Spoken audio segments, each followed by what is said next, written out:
yang berdoa meminta kepada selain Allah. Kenapa mereka masih minta? Di Indonesia ini masih banyak nggak orang yang berdoa meminta kepada selain Allah? Banyak.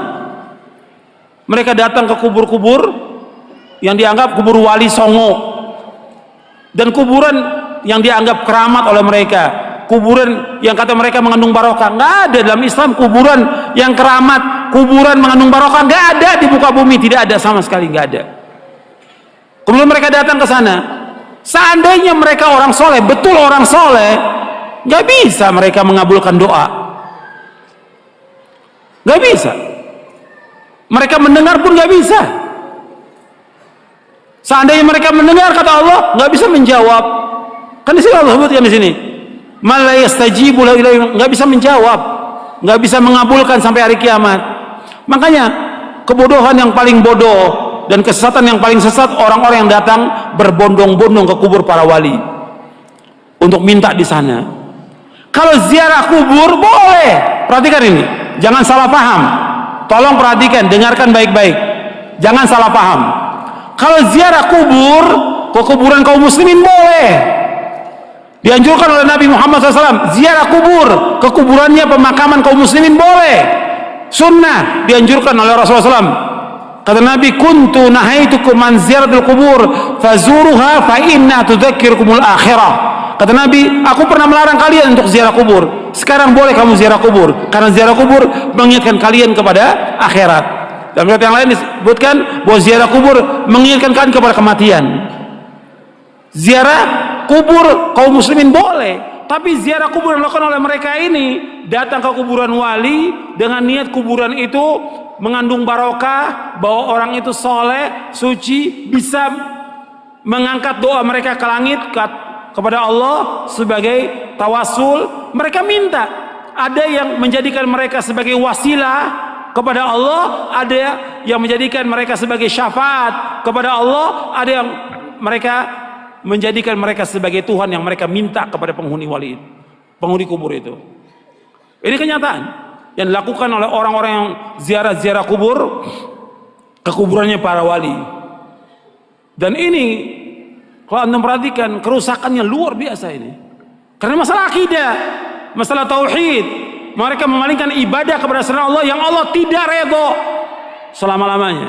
Di dalam buku atau kitab Ushulus Tsalatsa oleh Syekh Muhammad bin Abdul Wahhab dikatakan, innallaha la yarda ay yushraka ma'ahu ahadun fi ibadatihi, la malakun muqarrabun wala nabiyyun mursal. Allah tidak redha selama-lamanya apabila Allah disekutukan dengan makhluknya, apakah dengan malaikat yang dekat atau dengan nabi yang diutus. Allah nggak redha. Maksudnya kalau ada orang yang berdoa meminta kepada malaikat Jibril, minta kesembuhan, minta rezeki, minta dimudahkan urusan, Allah nggak redha. Karena malaikat Jibril nggak bisa mengabulkan doa yang mengabulkan doa Allah. Atau kepada nabi yang diutus, orang datang ke kuburannya Nabi Muhammad SAW, minta kepada Nabi Muhammad SAW supaya dimudahkan rezekinya, supaya dimudahkan jodohnya, supaya dagangannya laris, supaya segala macam. Allah nggak redho, nggak redho. Kenapa? Doa itu wajib dipanjatkan dan hanya ditujukan kepada Allah saja, tidak kepada yang lain. Allah nggak redho. Hatta kepada orang yang paling soleh, Nabi Muhammad SAW, orang datang kepada kuburan beliau minta, Allah nggak redho. Makanya nggak ada seorang sahabat pun yang datang ke kuburan Nabi untuk minta sesuatu, tidak ada. Tidak ada seorang sahabat pun radhiyallahu anhum ajmain yang datang ke kuburan Nabi untuk minta sesuatu, tidak ada sama sekali. Mereka berdoa langsung kepada Allah. Begitu juga setelah wafatnya Khulafaur Rasyidin, nggak ada orang datang. Tapi belakangan di abad kedua, ketiga mulai, siapa yang melakukan pertama kali penyembahan kepada kubur yang dikeramatkan pertama kali di muka bumi? Syiah. Pertama kali, laknatullah alaihim. Pertama kali Syiah yang menyesatkan kaum muslimin. Mereka katakan kubur imamnya, kemudian kubur Husain mereka sembah, mereka tawaf di situ. Itu pertama kali. Sunnahnya orang Syiah, sunnah sayyi'ah, sunnah jahiliyah yang mereka lakukan. Bukan sunnah hasanah, sunnah sayyi'ah. Mengajak orang untuk menyembah kubur. Setelah itu diikuti oleh apa? Diikuti oleh yang kedua, torekot sufiyah. Yang pertama Syiah, laknatullah alaihim. Yang kedua tarekat Sufiyah, menganggap bahwa gurunya, syekhnya sebagai wali, sudah mencapai tingkatan yang paling tinggi, sampai datang. Sampai syekhnya mengatakan di buku-buku mereka, di kitab mereka, kalau kamu mengalami kesulitan, kesusahan dan saya sudah mati, kamu datang ke kubur saya, kata mereka begitu. Ini sesat dan menyesatkan kaum muslimin. Anda melihat sekarang tambah banyak orang yang pertama kali mulai kuburan itu disembah, kemudian dibangun kubur di dalam masjid, itulah orang-orang Syiah. Nggak akan bertemu dalam Islam antara kuburan dengan masjid selama-lamanya, tidak akan ketemu dalam Islam. Adapun kuburan Nabi SAW itu di luar masjid. Kemudian pada khalifah zaman Abdul Malik dibongkar, dimasukkan, dan sahabat sudah mengingkari yang masih hidup pada zaman itu. Nggak bisa bersatu dan beda kuburan Nabi. Karena apa? Nggak mungkin kuburan Nabi akan dibongkar, dipindahkan ke Baqi, nggak mungkin. Karena Nabi nggak mau. Kalau di Baqi akan disembah oleh manusia. Makanya Nabi dibedakan khusus untuk Nabi, dikuburkan di tempat itu dengan dua sahabatnya, Abu Bakar dan Umar. Adapun kuburan yang lain nggak boleh, nggak bisa bersatu antara masjid dengan kuburan selama-lamanya. Yang pertama kali Syiah. Karena ini perbuatan siapa? Perbuatannya orang-orang Yahudi dan Nasrani. Maka 5 hari menjelang wafatnya Rasulullah mengatakan la'natullahi 'alal yahudi wan nasara ittakhadhu qubur anbiya'i masajid wa ana anhaakum an dzalik. Mudah-mudahan, kata Nabi SAW, 5 hari menjelang wafat, mudah-mudahan Allah melaknat orang Yahudi dan Nasrani karena mereka menjadikan kubur Nabi mereka sebagai tempat ibadah. Aku larang kalian jangan melakukan seperti mereka. 5 hari menjelang wafat, 5 hari. Terus Nabi ingatkan umatnya, jangan seperti Yahudi, jangan seperti Nasrani yang mereka menjadikan kubur Nabi mereka sebagai tempat ibadah. Aku larang. Kuburan bukan tempat ibadah, kuburan. Dan gak boleh melaksanakan perjalanan ke makam-makam, gak boleh. Ziarah kubur boleh, tapi menentukan makam tertentu untuk ziarah mempunyai keutamaan gak boleh.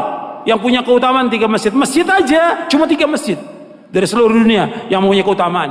Kata Nabi SAW dalam hadis yang saya ada di buku ini, la tushaddur rihalu illa ila 3 masajid, masjid hadza wa masjidil haram wa masjidil aqsa. Kata Nabi, enggak boleh mengadakan perjalanan dengan niat ibadah kecuali 3 masjid. Tidak boleh mengadakan perjalanan safar dengan tujuan ibadah kecuali 3 masjid. Pertama masjidku ini, Masjid Nabawi. Yang kedua Masjidil Haram. Yang ketiga Masjid Aqsa. Masjid aja nggak boleh. Ada di Bandung umpamanya ada masjid yang bagus, orang mengatakan bahwa masjid itu punya keutamaan, nggak boleh. Semua masjid sama. Masjid di sini di Pustai atau masjid yang lain yang dibangun semua sama. Ganjarannya sama kalau orang sholat di dalamnya, kecuali 3 masjid. Masjid Nabawi sekali sholat di sana 1000. Lebih dari masjid yang lain. Kalau di Mekah, di Masjidil Haram, di Mekah maksudnya di Masjidil Haram saja, bukan di masjid yang lain, di Mekah bukan, di Masjidil Haram saja itu 100.000 keutamaannya dari masjid yang lain seluruh dunia. Kalau di Masjidil Aqsa 250. Itu keutamaan yang disebutkan oleh Rasulullah Sallallahu Alaihi Wasallam. Kalau masjid yang nggak punya keutamaan kecuali 3 masjid, apalagi kuburan. Kuburan nggak punya keutamaan sama sekali. Makanya orang-orang yang datang dan meminta ke kubur-kubur, Allah menyebutkan dalam Al-Quran ini orang yang paling sesat di muka bumi. Antum catat tuh ayatnya, ya, surah Al-Ahqaf surah 46 ayat 5 dan 6. Ini dalil. Assalamualaikum warahmatullahi wabarakatuh. Innal hamdalillah nahmadu wa nasta'inu wa nastaghfiruh wa na'udzu billahi min syururi anfusina wa min sayyiati a'malina. May yahdihillahu fala mudhillalah wa may yudhlilhu fala hadiyalah. Wa asyhadu an la ilaha illallah wahdahu la syarikalah wa asyhadu anna Muhammadan abduhu wa rasuluh la nabiyya ba'dah, amma ba'd. Kepada para muhibbin ahli sunnah wal jamaah yang dimuliakan oleh Allah Subhanahu wa taala. Wa qala al-arif billah al-habib Abdullah bin Alawi al-Haddad radhiyallahu anhu wa nafa'ana bi ulumihi amin. Berkatalah al-arif billah, yaitu Habib Abdullah bin Alawi al-Haddad, semoga kita bisa mengambil manfaat dengan ilmunya, amin. yang bagi lizair idayara kubura sholihin ayat ma'inna indaha. Dianjurkan bagi orang yang ziarah kepada makamnya wali, ketika dia mengziarahi makam wali atau makamnya orang yang soleh, supaya dia itu anteng tamak ninah di sisi kuburan tersebut, wayas taksir minal istighfar, dan memperbanyak bacaan istighfar, wa doa lahum, dan mendoakan kepada mereka. Jadi bukan berdoa tapi mendoakan, ya. Berdoa minta sama wali bukan, tapi mendoakan, ya, kepada para wali atau orang yang soleh. Watarohum alaihim, dan memintakan rahmat. Jadi kita memintakan rahmat kepada mereka. Wa yaqra'a ma tayassara minal Qur'an, dan sebaiknya orang yang ziarah itu membaca apa yang mudah dari bacaan Al-Qur'an, seperti bacaan surat Al-Ikhlas, Al-Falaq, An-Nas, kemudian awal surat Al-Baqarah, ayat kursi, tahlil, dan seterusnya. Wa yuhti sawabahu ilaihim, kemudian dihadiahkan pahala bacaan tersebut kepada para orang-orang yang ada di kuburan tersebut. Wal yuksir minad doa indaha, kemudian sebaiknya memperbanyak doa di sisi mereka. Fa inna minhum may yakun ad-doa inda qabri mustajaban, karena setengah dari ulama yang soleh itu ada doa ketika kita berdoa di sisinya ini mustajab, jadi diijabah. Waqad curiba dzalika hatta anna ahla Baghdad usammuna qabr Sayyid al-Imam Musa, dan ini sudah diuji materikan, dicoba berkali-kali bahwasanya doa itu mustajab, sehingga ahli Baghdad ini menamai kuburannya Sayyid Imam Musa al-Kadzim bin al-Imam Ja'far Shadiq, yang jadi anaknya Imam Ja'far Shadiq, menamakan Atiriyaqul Mujarrab, jadi jampi-jampi penawaran yang manjur, Atiriyaqul Mujarrab, li istijabati da'awat, maksudnya karena di ijabahnya doa, wang bisa fil muhimat, dan terbukanya beberapa perkara yang sangat penting. Wa kadzalika qabru Ma'ruf al-Qarhi, begitu pula kuburannya Musa al-Kadzim itu adalah kuburannya Ma'ruf al-Qarhi, usama bidzalika wa huwa Baghdad aidon, itu juga dimakan Atiriyaqul Mujarrab, dan kuburan Ma'ruf al-Qarhi ini ada di tanah Baghdad juga. Wa katsirum mal ahwi jawah minal muslimin alladzina kunu du'a'uhum inda qabri ba'dil awliya alladzi tubina bijawah mustajaban, dan banyak sekali orang Jawa yang muslim, yang beriman, yang agamanya Islam, yang mana doanya itu di sisi sebagiannya para wali, yang mana wali itu dikuburkan di tanah Jawa seperti Wali Songo, ya, mustajaban. Dan banyak sekali orang Indonesia, terutama orang yang ada di Jawa ini, mau Jawa Timur, Jawa Tengah, Jawa Barat, itu pada berziarah ke makamnya para wali-wali.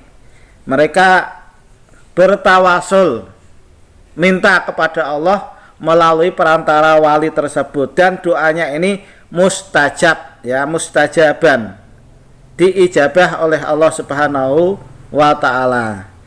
Wallahu ala kulli syai'in qadir wa fi hadzal qadri kifayah. Dan Allah atas segala sesuatu itu adalah zat yang kuasa, dan penyampaian ini, bantahan-bantahan terhadap kaum Wahabi ini sudah cukup saya kira, ya.